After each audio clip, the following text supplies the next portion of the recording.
বড় স্বপ্ন নিয়ে এশিয়া কাপ খেলতে গিয়েছিল বাংলাদেশ নারী ক্রিকেট দল। আসরের শুরুটা ভালো না হলেও গ্রুপ পর্বের শেষ 2 ম্যাচে দাপটের সঙ্গে জয়লাভ করে সেমিফাইনাল নিশ্চিত করেছিল নিগার সুলতানা জ্যোতির দল। তবে সেমিতে বাংলাদেশের প্রতিপক্ষ ছিল ভারত, আর তাদের বিপক্ষে 10 উইকেটের বড় ব্যবধানে হেরে ফাইনালের স্বপ্নভঙ্গ হয় টাইগ্রেসদের। গতকাল শ্রীলঙ্কার ডাম্বুলায় টস জিতে শুরুতে ব্যাট করতে নেমে মোট 80 রান সংগ্রহ করতে পেরেছিল বাংলাদেশ। ছোট লক্ষ্যে খেলতে নেমে শুরু থেকেই মারমুখী ভঙ্গিতে ব্যাটিং করেছে ভারতীয় 2 ওপেনার।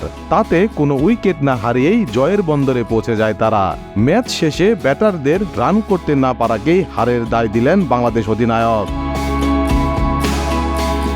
জ্যোতি বলেন, টপ অর্ডাররা রান করতে না পারলে ভালো স্কোর আশা করা কঠিন।